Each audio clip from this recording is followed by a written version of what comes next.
20वीं century theatre मतलब 20वीं शताब्दी का थिएटर, थिएटर मतलब जहाँ पे नाटक परफॉर्म होते हैं। अब एपिक थिएटर जो है, तो थिएटर को इस 20वीं सेंचुरी के थिएटर को बोलते हैं the theatre of Bertolt Brecht, CS Brecht. हाँ, कुछ उसको वैसे प्रोनाउंस करेंगे ब्रेस्ट, लेकिन ब्रेट पढ़ेंगे अपन, ठीक। बर्टोल्ट ब्रेट ये पर्सन थे जिनने एपिक थिएटर नाम का शब्द दिया था। क्या दिया था? Epic theatre. एपिक थिएटर मतलब, एपिक मतलब होता है महाकाव्य, और थिएटर मतलब जहाँ महाकाव्य को परफॉर्म किया जाता हो। हालांकि अपन इसका हिंदी अर्थ निकाले तो एपिक मतलब हुआ महाभारत, थिएटर मतलब उसका प्रेजेंटेशन स्टेज, लेकिन यहाँ थोड़ी सी कहानी और ज्यादा है। आगे बढ़े, थोड़ा सा जान लो बर्टोल्ट बर्टोल्ट ब्रेट के बारे में। कौन था ये? हाँ, तो ये कब पैदा हुआ? जर्मनी में 1898। ये तुमको याद करना पड़ेगा। ये कौन है? एक प्ले राइट है। प्ले राइट मतलब नाटक लिखने वाला, डायरेक्टर, जानते ही हो। He had a great impact on theatre and play during the past 50 years. इनने जो काम किया वो 50 साल तक उसका असर रहा, मतलब पिछले 50 साल तक, है ना, इनके किए हुए काम का। और इनकी डेथ कब हुई? ही डाइड 1956, 1898 से 1956 तक भैया रहे। भैया थे कहाँ के? Bertolt Brecht, Germany. हम तो ये जानते हैं कि इतना तुम इतना तो याद हो ही सकता है थोड़ा थोड़ा। एपिक थिएटर आएगा तो सबसे पहले इनका नाम आएगा। किनका? ब्रेट। याद रहेगा, नाम नहीं भूलना। छोटा सा कीवर्ड है, बस एक ही इंफॉर्मेशन है, और इस पे ही अपन इसको एंड कर देंगे। क्लियर? Brecht philosophy. फिलॉसफी मतलब ब्रेट किस प्रकार की धारणा रखते थे, किस प्रकार की बात समझते थे, या क्या था उनका बहुत, जो भी था, क्या सोचते थे। ऐसे समझो हमारी फिलॉसफी क्या है? हमारी फिलॉसफी ये है कि भाई हम अपने तरीके से पढ़ाते हैं। हाँ, अब उनकी फिलॉसफी क्या है कि वो क्या मानते हो। जैसे तुम्हारी फिलॉसफी कि भाई हम और मनीषा ही जाएंगे कॉलेज, हमें किसी तीसरे के साथ नहीं जाना, है ना। तो सबके अपनी अपनी फिलॉसफी होती है। तो इनकी थी, ही believed theatre should B political. इनका मानना था कि जो थिएटर है वो राजनीतिक होना चाहिए। He believed that theatre should be used for force people to think. Theatre ऐसा हो जो लोगों को सोचने पे मजबूर करे, ठीक। राजनीतिक हो, सोचने पे मजबूर करे। ही अपोज्ड थिएटर एज एंटरटेनमेंट और एस्केपिज्म सॉरी, है ना। मतलब ये इस बात से मना करते थे कि थिएटर सिर्फ मनोरंजन के लिए नहीं होना चाहिए। ये समझो, ये उस समय की बात है जब टीवी भी नहीं चलती थी। आज जैसे हम ये बात करें कि जो टीवी चल रही है, DTH है, हम कहते हैं मनोरंजन के लिए नहीं होना चाहिए, राजनीतिक कामों के लिए हो, लोगों को सोचने पर मजबूर करने के लिए हो, है ना। जनिक तुम सिर्फ घुसे रहो, मनोरंजन करते रहो। समझ गई बात? तो ये कहता था राजनीतिक हो, लोगों को सोचने पे मजबूर करे, मनोरंजन के लिए नहीं होना चाहिए। और आखिरी बात बोलते हैं, he sought to create the opposite, है ना। मतलब इन चीजों के ये अपोजिट थे। क्लियर? ये है भैया ब्रेट, देख लो अच्छे से, निहार लो, हाँ, है ना। बर्टोल्ट ब्रेट अपने एपिक थिएटर के फाउंडर कह लो, फादर कह लो, जो कछु कहने कह लो, ठीक है। बड़े आ गए। एक और तस्वीर वही है, जो तनक यंग है, तनक जवान है, थोड़े और बूढ़े हो गए, बूढ़े होता है इंसान, ठीक। बर्टोल्ट ब्रेट बच्चे जैसे लग रहा है, ठीक है। चलो, अब ये क्या चाहते थे? He wanted audience to leave his play having learned something about themselves and the world. तो ये चाहते थे audience to leave his play, है ना। जब भी मतलब ऑडियंस इनके प्ले को छोड़े, ये चाहते थे। पकड़ो। तो चलो, he wanted audience to leave his play having learned something about themselves and the world. इनके जो जो और ये चाहते थे कि ऑडियंस मेरे प्ले से और इस दुनिया से कुछ सीखे। सही बात है, उन्होंने मेहनत करी है, चाहते थे कि मेरे प्ले से लोग कुछ सीखे। Brecht live over a period in history which include both world war, Nazism, great depression, bomb में हिरोशिमा एंड नागासाकी। सही है। हाँ, हिरोशिमा। यहाँ ये कहना चाह रहे हैं कि जो ब्रेट थे ना वो कब तक जिए थे, जो वर्ल्ड वार हुए थे ना उन्होंने अपनी आंखों से देखा, वर्ल्ड वार, नाजिज्म अपनी आंखों से देखा, ग्रेट डिप्रेशन अपनी आंखों से देखा, द बॉम्बिंग हिरोशिमा नागासाकी अपनी आंखों से देखा। हाँ, उसी टाइम पे तो थे ये 1898 में हुए, 1898 में, और 1956 में एक्सपायर हुए। जर्मनी के थे। अच्छा, जर्मनी में उस समय हिटलर की तानाशाही थी, पता है तुम्हें, वर्ल्ड वार। हाँ, बात आई समझ में। तो ये सब इनके सिर पे से निकला। दोनों वर्ल्ड वार देखे, एक बचपन में देखा, एक बड़े में देखा, तबाही अपनी आंखों से देखी, इसलिए तो दुनिया को सुधारने की बात कर रहे हैं। ठीक।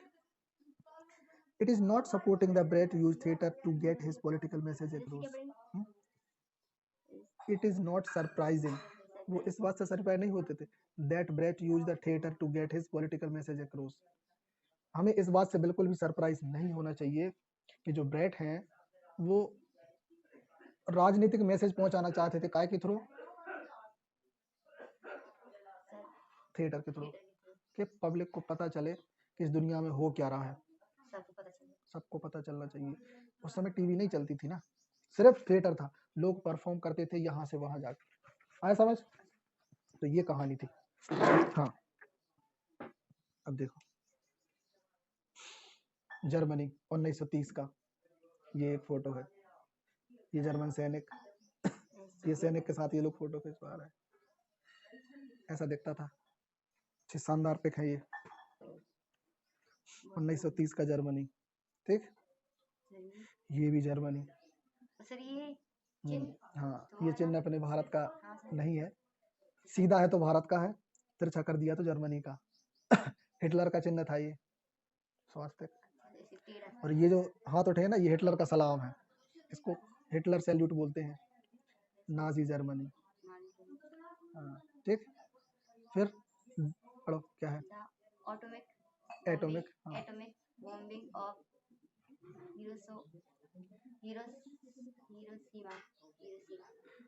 जापान पे बम फेंके थे अमेरिका ने, परमाणु बम, तो ये उसी का एक फोटो है, किसी ने लिया था दूर से। हाँ, अब ये सीन हम तुमको दिखा दें, तो ये जो फटा है ना, ये कम से कम इतना बड़ा बादल है कि यहाँ से जबलपुर तक मान लो पूरे, हाँ, पूरा शहर तबाह हो गया था। अनुज बोलो, आवाज कम कर लो, आवाज कम करे, आ तो मैं। एंड हिरोशिमा विक्टिम, परमाणु बम फटने के बाद की स्थिति। ये सब देखा उस बंदे ने, एपिक थिएटर वाले ने। ठीक, अब bread despised the romantic, the sentiment and the realistic. Brecht was a political theater. He wanted his audience to view his play critically. है ना, तो देखो ये चाहते थे कि थिएटर पॉलिटिकल हो, ये चाहते थे कि जो पब्लिक हो वो लॉजिकली सोचे, मतलब क्रिटिकली प्ले देखे। He did not want to audience to accept the play as a form of real life. वो जानते थे कि ऑडियंस प्ले से रियल लाइफ को फील करे। He wanted to concept present to be considered objectively. और वो चाहते थे चीजों के कॉन्सेप्ट को लोग ऑब्जेक्टिवली समझें। सीधी बात यह है कि वो दुनिया को सच्चाई दिखाना चाह रहे थे, है ना, एपिक के थ्रू। अब यहाँ से हमारा स्पेशली एपिक थिएटर स्टार्ट होता है। ठीक, तो हेडिंग है एपिक थिएटर। तो Brecht create a distinct style called epic theatre. तो देखो थिएटर को रिप्रेजेंट करने का एक स्टाइल था जिसको ब्रेट ने क्या बोला, एपिक थिएटर, है ना। उसने अपने थिएटर को क्या बोला, epic theatre. It is sometime refer to a theatre of alienation. मतलब इनने कहा ये जो थिएटर है ना, ये एक ऐसा थिएटर है जहाँ पे ना हम बहुत सारी चीजों को अटैच करेंगे, है ना, अलाइन करना, एक अलग ही तरीके का समझ लो। फिर Brecht had been influenced by, नहीं पेपर है, Brecht had been influenced by many other earlier theatrical practitioner and the theatrical style, even those from Asia. चलो देखो फिर आते हैं क्या इसका फीचर में देखें, alienation, narration, episodic, no stage illusion, chorus, sign, songs, generalised character, ये सारे हैं इसके की इफेक्ट। ये ध्यान रखना है एग्जाम के लिए, यही सब कछु है। ठीक है, चलो अब जरा इनको हम थोड़ा डिटेल में समझ लें। एलिनेशन मतलब to alienate, meaning to feel not part of something, है ना, किसी ऐसी चीज जो किसी चीज का पार्ट ना हो। Brecht did not want his audience to sympathy with the characters to on stage.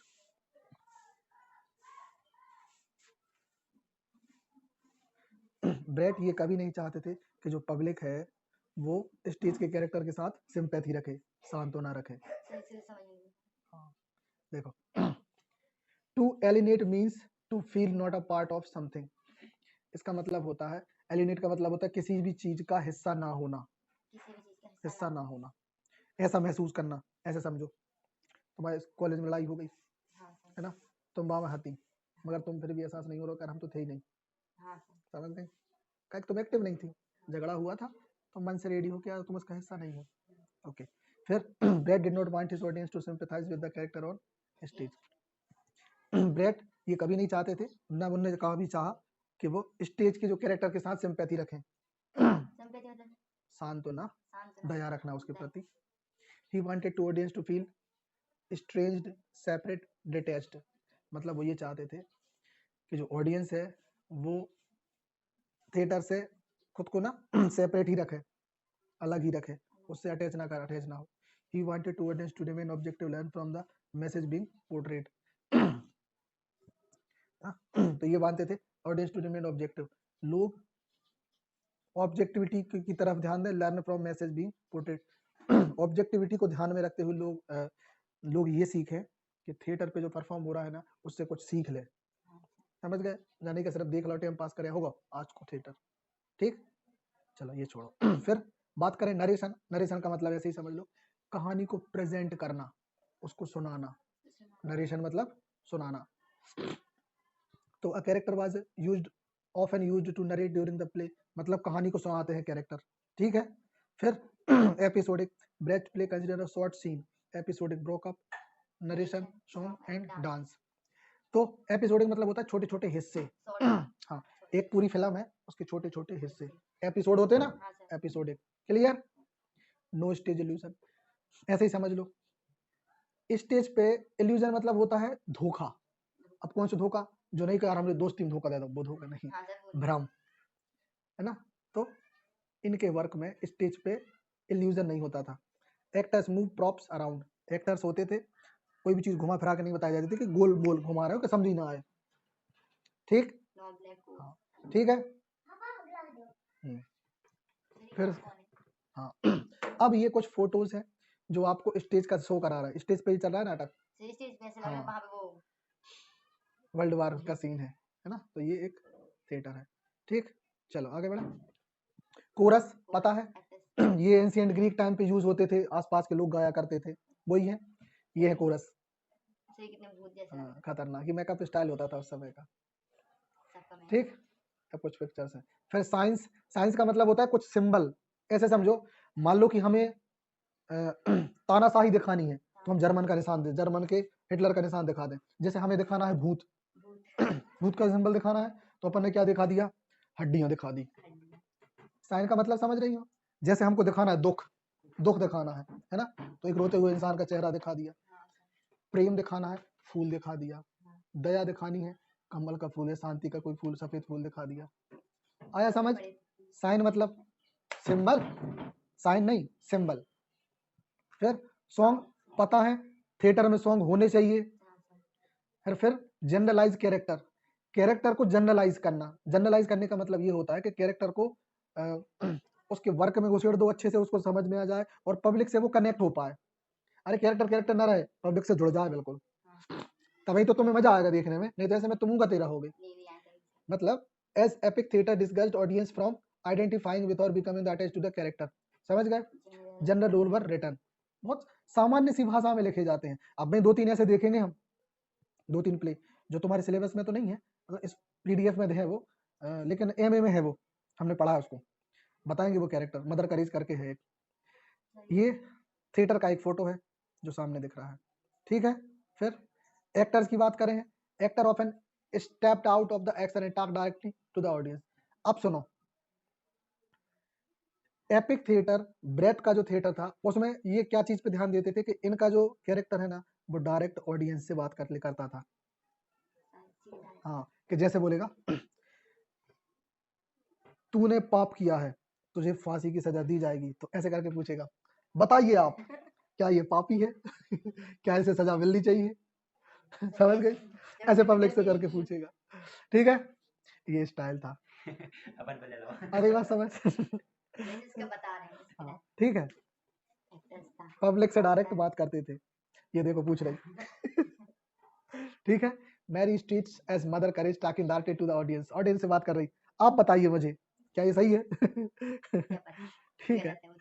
हाँ एक्टर ठीक, कुछ ही बोल सकते हैं। मदर करेज याद रखना, ये आएगा अपने लिए सामने कभी। फिर historification, all events were set in the past, सारे इवेंट को पास्ट से जोड़ा जाता था। He didn't want audience to bring their own contemporary society conditioning to viewing the play. This was that audience would be able to watch and consider critically.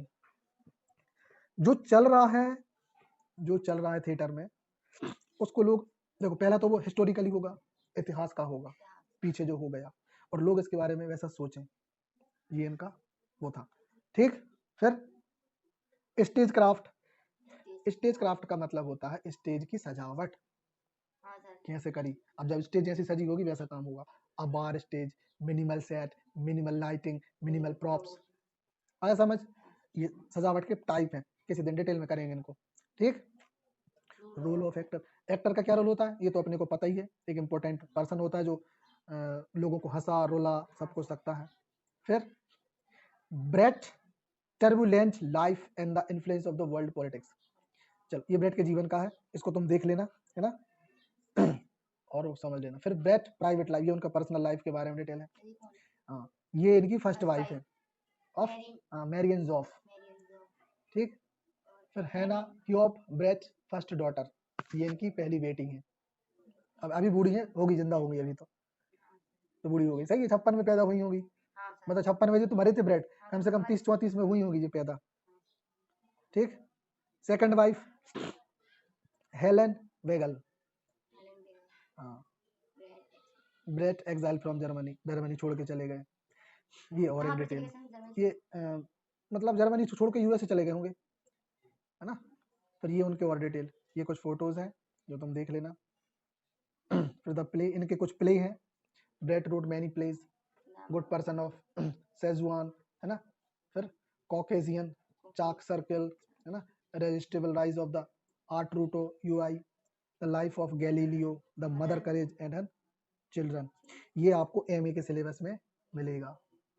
ठीक, बहुत अच्छे से ध्यान रखना। गुड पर्सन ऑफ सेजुआन, ये प्ले है, perform हो रहा है थिएटर पे, बहुत शानदार होते हैं, बहुत मजेदार होते हैं।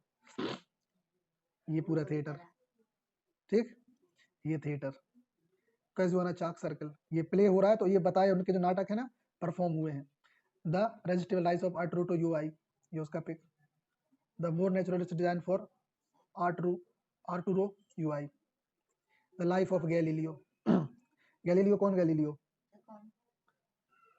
जिसने पहला टेलीस्कोप बताया था, पहली बार जिसने चांद को देखा था। हाँ, ठीक, set design for Galileo, mother courage and children, ये आपको पढ़ने मिलेगा। ब्रेट वाइफ हेलन वेग एज अ मदर करेज, हाँ, ब्रेट की जो वाइफ है उनने मदर करेज का रोल प्ले किया था उनके नाटक में। ठीक, ये उनकी वाइफ है जो मदर करेज के रोल में है। Performing epic theatre today, that's short and, और यहाँ पे अपनी कहानी खत्म हो जाती है।